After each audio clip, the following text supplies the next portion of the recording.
So hello my dear friends, welcome back. Welcome to your channel Cooking Astrology. First of all, I would like to thank all of you for subscribing my channel and liking my videos. Thanks a lot.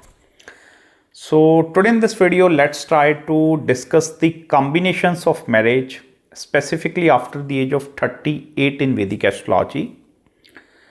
Now, there are multiple combinations which are first of all present in the astrological chart which will give marriage after the age of 38. But why I'm using this 38th here only, why not the 36th? Because 36th is the maturity age of planet Saturn, and many people, they get married around the maturity age of the planets also. Like some people get married at Venus maturity 25th year, Mars mature at 28, so that is also the triggering factor of marriage for many people. The next is 32, which is the Mercury maturity, and I have seen Mercury maturity is also going to give marriage to many people. Then next is the 36th year, which is the Saturn maturity, and many people which they get late. So 36th year, many people are also getting married. But once you cross the age of 36th year, it's like you are first of all heading towards the next maturity of Rahu, because Rahu in Vedic astrology mature at the age of 42, okay? And then last is Ketu. So it means there is something happening between the Saturn and Rahu maturity, and there is something to deal with the Saturn and Rahu.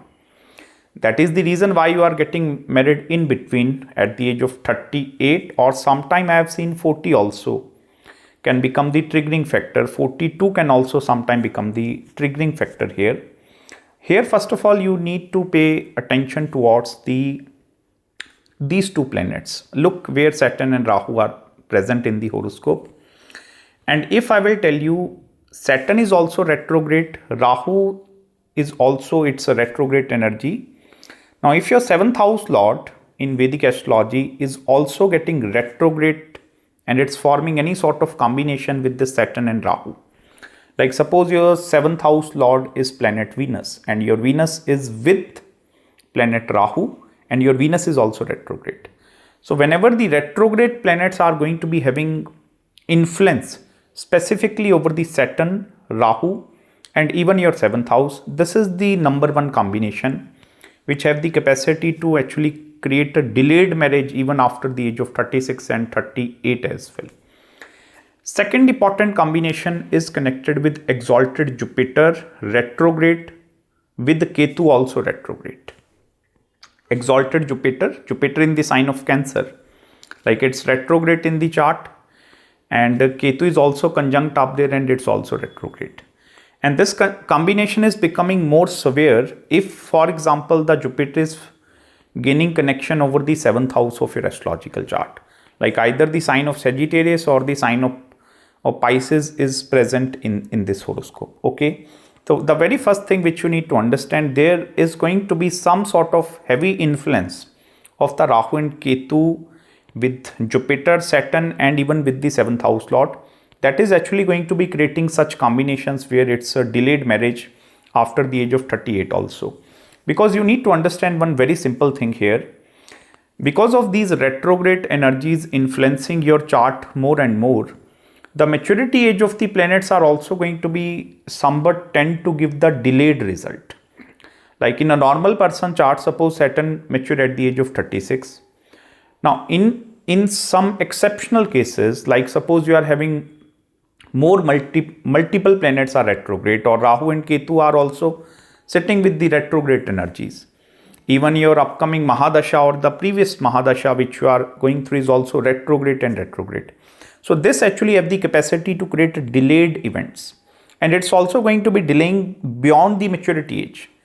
Like for example, suppose you are having Mercury retrograde in the chart and Mercury mature at the age of 32. So in your case, it's not maturing at the age of 32. It might take 33 or 34th year also. Similarly, the 38th year. Here I will tell you it's the delayed maturity. The Saturn, if it is in the retrograde influences, then it tend to give result in the much later stages of the life. Next combination is coming from the malefic influences, like two malefics with Rahu and Ketu.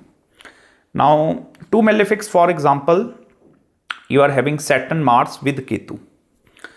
or you are having maybe Saturn, a Sun Mars with Ketu, Sun Mars with Rahu. So whenever two malefics, they are forming connection with the Rahu and Ketu axis, it's also going to be creating the combination of delayed marriages up till the age of 40 sometime. And one more important point, along with all these parameters which I'm right now discussing with you, do pay attention towards the dignity of planet Venus in your horoscope. And I will tell you, along with Venus, Mercury is also going to play a very significant role here. In many charts, I'm telling you, even for example, your chart is totally fine. No planet is retrograde except Rahu-Ketu, and still the event of delayed marriage is happening. Then you need to pay attention towards Venus and Mercury. I will tell you, these two planets, they are vitally important planet when it comes to you getting married. Even the Antardasha of both of these planets are also going to play a very significant role, irrespective wherever they are positioned in the chart. Maximum number of marriages in Vedic astrology, they are going to take place in the Venus and Mercury.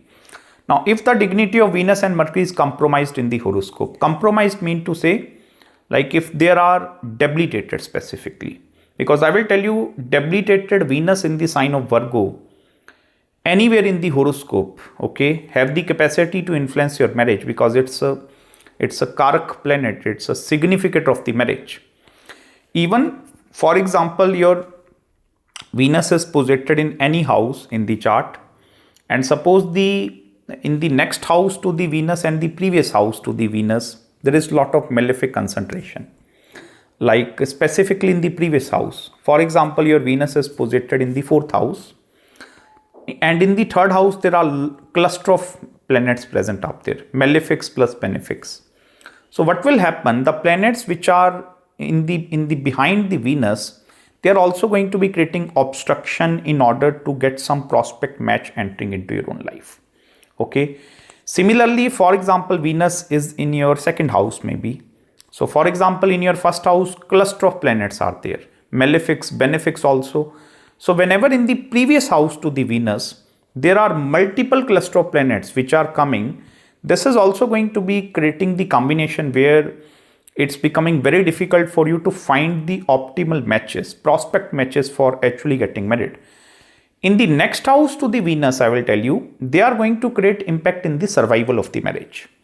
Like for example, next house to the Venus in your chart, there are benefics or maybe malefics, or in the previous house to the Venus, it's totally emptied. So I will tell you, if the previous house of the Venus is empty, it shows there is no problems in getting you some prospect matches or getting married. But it becomes then very difficult in the survival part. But we are not actually right now discussing the separation or divorce combination. For that, you can check out my playlist of the marriage, okay, in which I have made all the videos of divorce combination, like marriage after the age of 36, timings, everything. So you can watch all these videos. Next important combination in this upcoming list is coming with Rahu influence, specifically over the Sun and planet Moon, and even Ketu also. And you need to check this combination in the D1 and even in the D9 chart also. Whenever I will tell you, Sun is the representation of your father and Moon is the representation of your mother. So if these two planets, Sun and Moon, they are forming conjunction with Rahu and Ketu axis, and specifically if the axis is also coming in 7th and 8th, like your Sun with Rahu in the 7th, Moon with Ketu in your 8th house, and do take Bhavchalit chart into your consideration at the same time. Many a times I have seen people are having very well positioned Moon in the 7th and Ketu in the 8th house, and what will happen in the Bhavchalit chart, the Moon have actually shifted into the 8th house with Ketu, so it's becoming Moon and Ketu. So please do take Bhavchalit chart into consideration at the time of making predictions. Otherwise, I will tell you, the predictions will go haywire, because in many Bhavchalit charts, sometimes the conjunctions are breaking apart. So you can study it in a much better way. I also personally use the Bhavchalit chart in order to study the conjunctions and the complex conjunction actually, because in the Bhava Charta conjunctions are most of the time they are breaking apart. So Moon with Ketu and Sun with Ketu, Moon with Rahu and Sun with Rahu in the D1 and in the D9 chart. So these are certain specific combinations which actually have the capacity to create the event of delayed marriage. Now, what is the remedy if you are having such complex yogas in the horoscope? And there are very few charts, okay? I will tell you very few charts. Marriage is a very complex topic and very vast topic in Vedic astrology, because there are like different multiple things happening in the marriage. Not getting married, not finding optimal partner, horoscope matchmaking is not proper, or maybe getting married in the later stages. So it's a very vast topic, and we are only discussing over one simple point here, after the age of 38. So I hope you understand what are the planetary influences which are creating that significance impact up there. Now, from the remedies standpoint of view, from the Hindu astrology standpoint of view, chanting Vishnu Sahasranam is also going to be a very good and effective remedy in this case, because it's like that you are opening the karmic knots of the marriage and relationship. Secondly, chanting the Bij mantra of the planets that are creating and forming such negative influences, because chanting the Bij mantras of these grahas have the capacity to produce and create such vibrations which will create some sort of a boundary or energy around you that have the capacity to bring the optimal matches into your own life. And lastly, you can also pray to your Kul Devta and Kul Devi. This is a very unique concept actually. I don't know whether many of you will believe me this time or not, but 5th house, which is the house of children, can also sometimes become the number one reason for your delayed marriage after the age of 38. Although I have seen many charts where 7th house is okay, 8th house is okay, Venus is also fine, no affliction in the chart, everything is good, but still they are not getting married, then it means there is some fault in the 5th house, which is the house of children. So if the 5th house is afflicted, like maybe by house placement, or 5th house lord is also afflicted, then what will happen? It shows there are certain fixed karmas which are connected between you and the children. So what will happen if, for example, there is a combination of delayed childbirth in your chart? So it means automatically the event of marriage is also delayed. This is a concept of karmic connectivity. Suppose the combination of marrying someone who is already going to have a child present in your horoscope. So now you are suppose approaching the marriage from different angle, whereas your chart is symbolizing the kids from some other person from the first marriage is coming into your own life. So do pay attention towards your 5th house at the same time.